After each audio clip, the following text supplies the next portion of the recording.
বেরিয়ে এলো শেখ পরিবারের কে কোথায় পালালেন, সরকার পতনের পর কোথায় আত্মগোপন করলেন হাসিনার পরিবারের অন্যান্য সদস্যরা, অভাবনীয় গণ অভ্যুত্থানে লণ্ডভণ্ড হয়ে যায় আওয়ামী লীগ সরকারের মসনদ।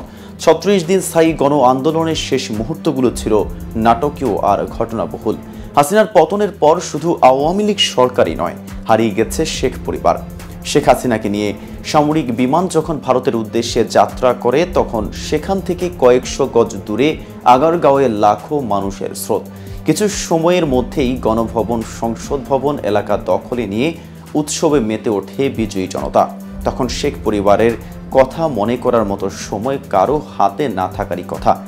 তবে দেশ কিছুটা শান্ত হতেই এখন সকলের মনেই প্রশ্ন, কোথায় পালালেন শেখ পরিবারের অন্যান্য সদস্যরা? হাসিনা সহ শেখ পরিবারের সদস্যরা কে কোথায় আছেন তা নিয়ে একটি প্রতিবেদন থাকছে আজকের এই ভিডিওতে। আর কেটিভি নিউজ চ্যানেল 24 চ্যানেল থেকে আপনাদের সাথে আছি আমি মেহেদি হাসান।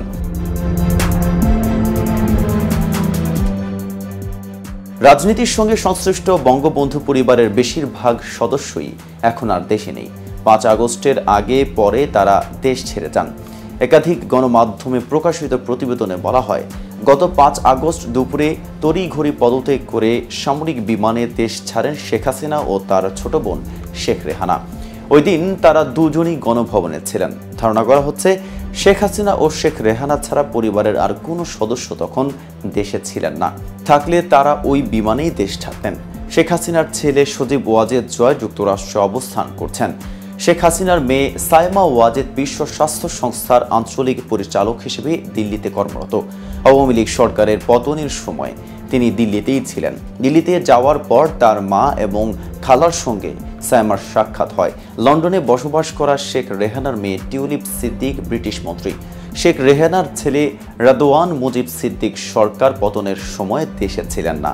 বঙ্গবন্ধু পরিবারের আরেক সদস্য ঢাকা দক্ষিণ সিটির মেয়র ফজলে নূর তাপস সরকার পতনের 2 দিন আগেই সিঙ্গাপুর চলে যান।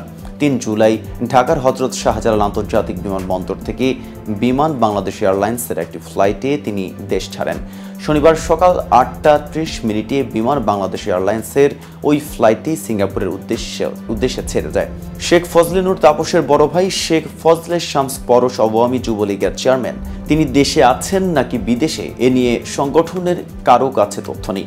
যুবলীগের একজন নেতা শনিবার একটি গণমাধ্যমকে জানিয়েছেন, ফজলে শামস পরশও দেশে নেই। আন্দোলন চলাকালেই কোনো এক সময় তিনি বিদেশে গেছেন। আওয়ামী লীগের প্রেসিডিয়াম সদস্য শেখ ফজলুল করিম সেলিম দেশে নাকি বিদেশে এ নিয়ে ধূম্রজাল রয়েছে। সূত্রের দাবি, তিনি দেশ ছেড়ে যেতে পারেননি। বঙ্গবন্ধু পরিবারের সদস্য হিসেবে বরিশালে প্রভাবশালী নেতা ছিলেন আব্দুল হাসনাত আবদুল্লাহ। ছাত্র জনতার প্রবল আন্দোলন শুরুর সময় তিনি ছোট ছেলেকে নিয়ে ভারত চলে যান। আজমির শরীফ ভ্রমণে যাবেন এমনটা বলে তিনি দেশ ছাড়েন। তার আরেক ছেলে বরিশাল সিটির সাবেক মেয়র শেরনিয়াবাদ সাদিক আবদুল্লাহ এবং আব্দুল হাসনাত আবদুল্লাহর ছোট ভাই সিটির বর্তমান মেয়র শেরনিয়াবাদ আব্দুল খায়ের আবদুল্লাহ দেশি আত্মগোপনে আছেন। বাগেরহাট 1 আসনের সাবেক এমপি শেখ হেলাল সরকার পতনের আগেই দেশ ছেড়েছেন বলে নির্ভরযোগ্য সূত্র জানিয়েছে। তিনি দেশ ছাড়লেও তার ছেলে বাগেরহাট 2 আসনের সাবেক এমপি শেখ শারহান নাসের তন্ময় দেশেই আত্মগোপনে আছেন। শেখ হেলালের ভাই খুলনা 2 আসনের সাবেক এমপি শেখ সালাউদ্দিন জুয়েলকে সরকার পতনের পর টুঙ্গিপাড়ায় দেখা গেছে বলে স্থানীয়রা জানিয়েছেন। এরপর থেকে তিনি আত্মগোপনে। তিনি দেশে নাকি বিদেশে চলে গেছেন তা স্পষ্ট নয়। আজ এ পর্যন্তই। নিত্য নতুন সকল আপডেট পেতে কেটিভি নিউজ 24 এর সাথেই থাকুন।